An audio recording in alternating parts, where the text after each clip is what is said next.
ભાઈ ડુંગળી, ટામેટું અને મરચું. અને આ બધું સમાર્યા પછી એમાં બાળકોએ જાતે ફણગાવેલા મગ. વાહ ભાઈ વાહ, શાબાશ. તમે લોકોએ મગ ફણગાવતા પણ શીખી લીધું. ખૂબ ખૂબ સરસ. અને આ ફણગાવેલા મગ સલાડ સાથે ખાઈ અને બધા તાજા માજાને તંદુરસ્ત ખાઓ અને સરસ મજાનું શિક્ષણ મેળવો. બરાબર? ખૂબ સરસ બેટા.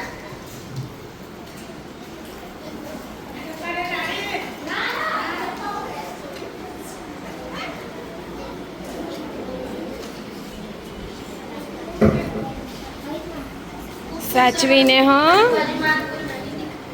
આજુબાજુમાં નાના નાના ભાઈ બહેન હોય આપણા, તો જો એ તમારા રીમાં પડતા હોય તો આપણે એમને મદદ કરતા રહીશું. મરચું બહુ નહીં ખાવાનું હા. પાછા આપણા મસ્ત જોઈશું, પણ બાજુવાળાને જો કોઈ બાકી હોય તો મદદ કરીશું. શું કરો છો? આજુબાજુમાં ચપ્પુ આપશું. સરસ મજાના સલાડ સમારશું. ઝીણું ઝીણું સમાર્યું ને ભાઈ?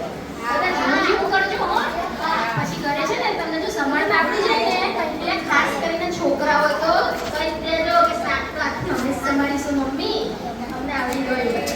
બરાબર ને? છોકરીઓ તો આવડે છે, પણ છોકરા હોય તો મમ્મી શાક તો હું જ તમારી સાથે. અને પાછું ફેવરેટ શાક કયું? રીંગણ. અરે વાહ. મગ સરસ થયા જો, ફળકાયા છે. મોઢામાં પાણી આવી આવ્યા છે હો. બાકી સરસ સરસ મગ. એમાં ભાવિકા બેન તો કોઈને મદદ કરી રહ્યા છે સલાડ સમારવામાં. કયો છે નાનો ઢીંગલો?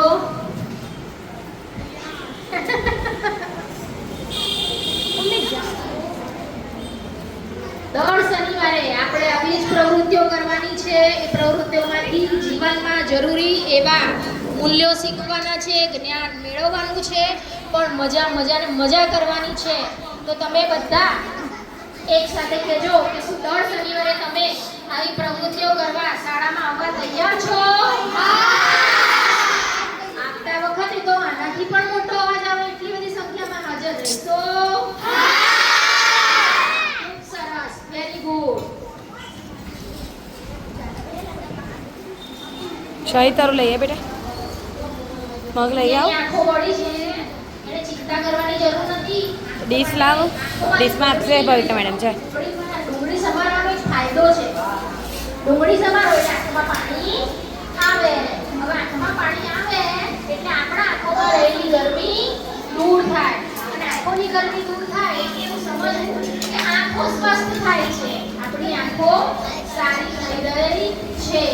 સ્માઈલ. એને મજા પડી ગઈ.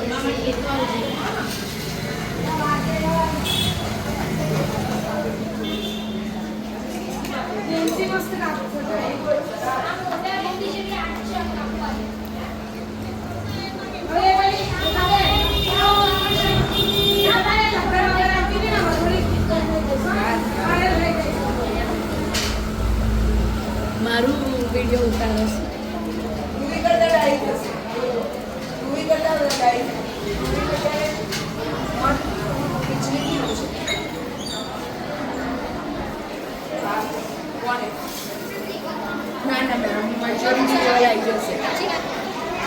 મેચ્યોરિટી લેવલે આવી જવાની.